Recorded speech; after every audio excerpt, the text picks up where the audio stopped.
Hello student, class 10 chapter number 4 द्विघात समीकरण।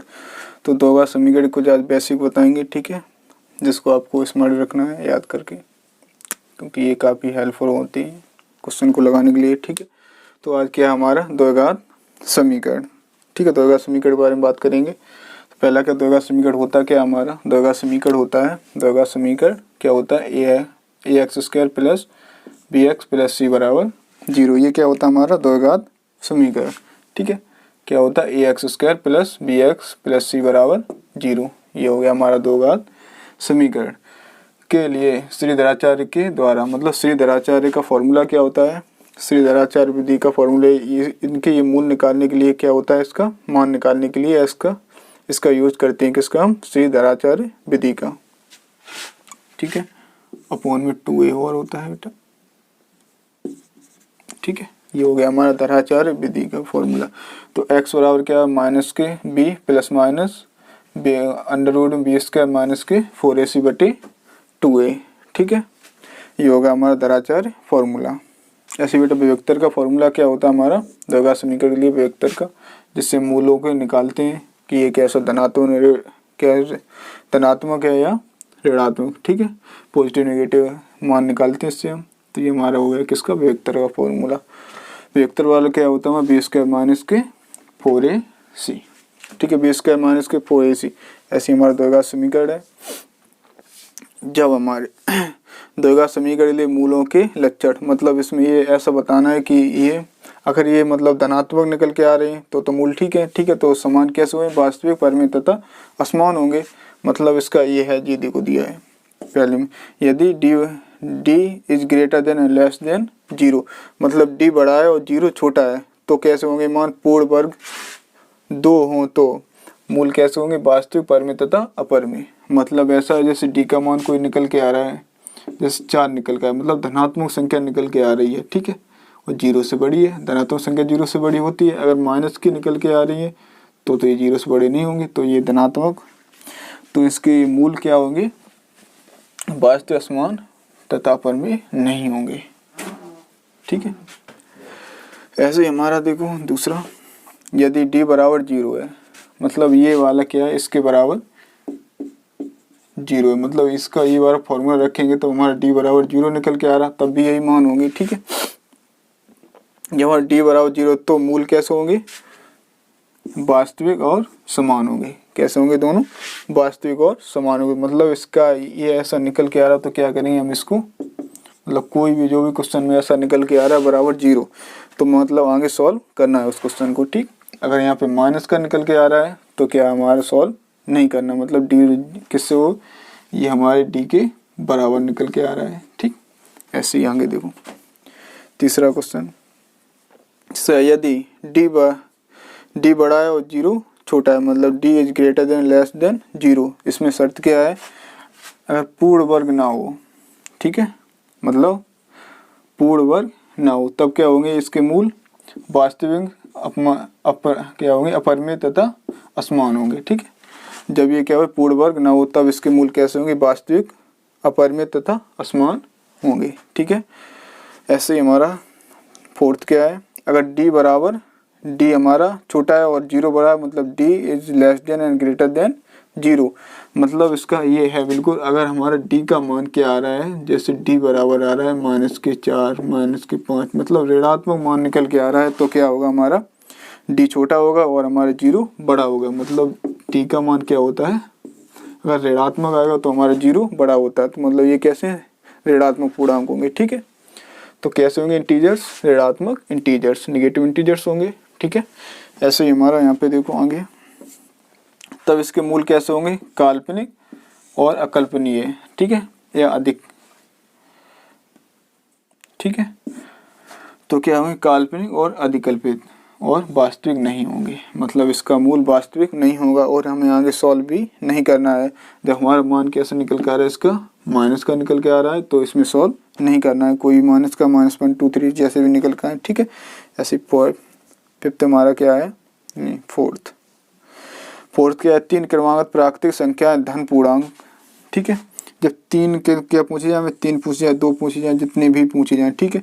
जब हमें 3 क्रमागत प्राकृतिक संख्या या धन पूर्णांक क्या पूछे जाए, या प्राकृतिक संख्या पूछे या हमें पूछे जाए धन पूर्णांक, तब क्या लेंगे हम x+1 और x+2 क्या मानना चाहिए, मतलब क्रमागत पूछे जाए, ठीक है। तब क्या मान लेंगे हम x+1 x+2 माननी चाहिए, मतलब मानी जाती है ये संख्या, ठीक।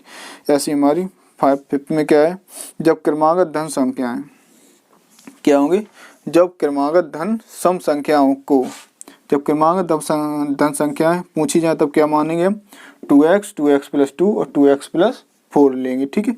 तब क्या लेंगे हम 2x 2x+2 2x+4, ठीक है। तब ये हमारा ये माना जाता है ये वाली, ठीक। ऐसे हमारा 6 पॉइंट क्या है, क्रमागत विषम धन संख्याएं, ठीक है। जब हमें क्या पूछी जाए, क्रमागत विषम धन संख्याएं पूछी जाए, क्रमागत पूछी जाए तब क्या लेंगे हम, जब कैसी विषम, तब हम ऐसे लेंगे, ऐसे क्या लेंगे 2x+1 2x+3 2x+5। जब क्या पूछी जाए हमारी क्रमागत विषम धन संख्याएं तो हम लेंगे, ठीक है, माननी चाहिए, ठीक है। पॉइंट नंबर 7 क्या है, द्विघात समीकरण को हल करने के लिए 3 विधियां होती हैं। कितनी विधियां होती है द्विघात समीकरण को हल करने के लिए, 3 विधियों से हल किया जा सकता है द्विघात समीकरण को, ठीक है। द्विघात समीकरण में पता है, पहले से पता है क्या होता है, ax² + bx + c = 0, ये होता है हमारा द्विघात समीकरण। इसको हल करने के लिए कितनी विधि होती हैं, 3 विधि होती हैं। पहली क्या होती है, हमारा श्रीधराचार्य का सूत्र होता है, ठीक है। क्या होता है, b + -के (4ac/2a), ठीक है। ऐसे हमारा गुणनखंड विधि होती है, दूसरे गुणनखंड विधि जिसके हम गुणनखंड करके सॉल्व कर सकते हैं, ठीक है। और दूसरा हमारा तीसरी कौन सी होती है, हमारी पूर्ण वर्ग विधि, मतलब पूर्ण वर्ग बना के उसको हम सॉल्व कर सकते हैं। मतलब 3 विधि होती है कि क्या सॉल्व करने के लिए, द्विघात समीकरण को सॉल्व करने के लिए हमारी होती है 3 विधि होती है, ठीक।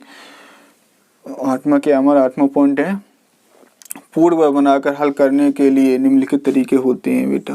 कौन कौन से होते हैं, ये हमारा है पूर्ण वर्ग बनाने के लिए सॉल्व किया जाता है, ठीक है। पूर्ण वर्ग कैसे बनाते हैं और कैसे सॉल्व उसको करते हैं, ठीक। तो क्या करें, जब हम द्विघात समीकरण को, ठीक है, जब द्विघात समीकरण के x का गुणांक क्या है, x² का गुणांक, मतलब ये हमारा x² का गुणांक, ठीक है। जब हम द्विघात समीकरण के x² के गुणांक का 1 हो, क्या हो, गुणांक 1 हो, मतलब जैसा यहाँ पे x हो कोई हो, ठीक है, तो c से भाग दे दो।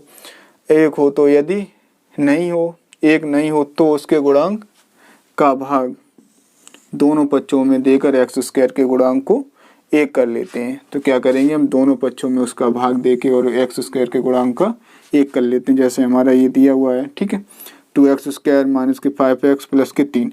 तो इसका क्या करेंगे, हमारा जो x² का गुणांक है उसमें क्या करेंगे, दोनों पक्षों में भाग दे, मतलब ये है हमारा 2 का भाग इसमें भी चला जाएगा, यहाँ पे भी 2 का चला जाएगा, यहाँ पे भी 2 दे देंगे, यहाँ पे भी 2, यहाँ पर भी 2 दे देंगे, ये तो पूरा 0 हो जाएगा, ठीक है। तो ऐसे करके हमें इसमें क्या देना है, भाग देना है, ठीक।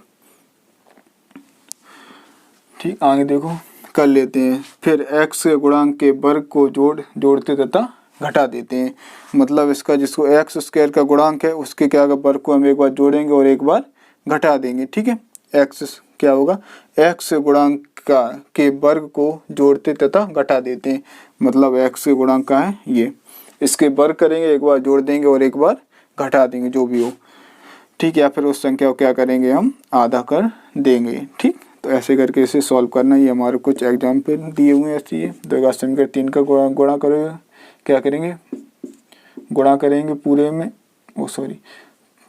पूरे पद में क्या करेंगे, हम भाग देंगे दोनों पक्षों में। ऐसे इसमें 2 का पूरा पक्षों में भाग दे देंगे, इसमें भी 2 का दे देंगे, इसमें भी 2 का, मतलब x² का गुणांक क्या करेंगे हम दोनों पक्षों में भाग करने पर फिर x के गुणांक के वर्ग को जोड़ तथा घटा देते हैं। तो x के गुणांक को क्या करेंगे, एक बार जोड़ते हैं और एक बार घटा देना है, बस क्या करना है यहाँ पे। इसको पहले क्या पूर्ण वर्ग बना, पूर्ण वर्ग कैसे बनाएंगे, यहाँ से जैसे हमारा ये वाला ले रहे हैं द्विघात समीकरण, ठीक है।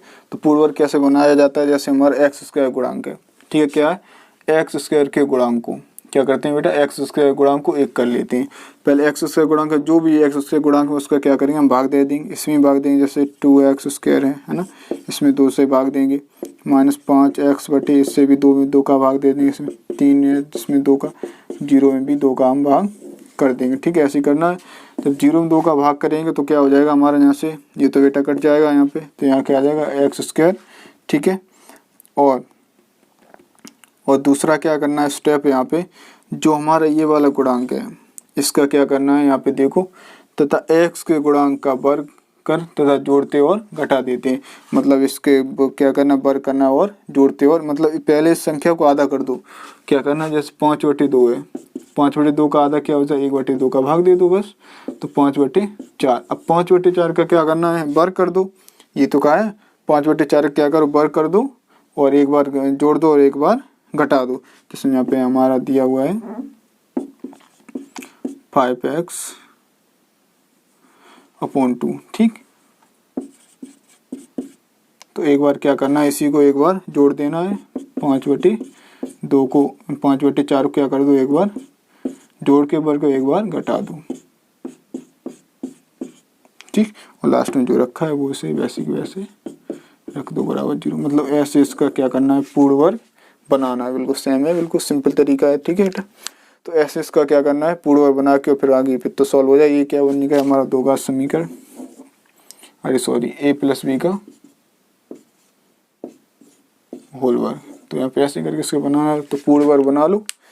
Hello student, class 10 chapter number 4 द्विघात समीकरण। तो द्विघात समीकरण को आज बेसिक बताएंगे। ठीक है, जिसको आपको स्मार्ट रखना है याद करके, क्योंकि ये काफ़ी हेल्पफुल होती है क्वेश्चन को लगाने के लिए। ठीक है।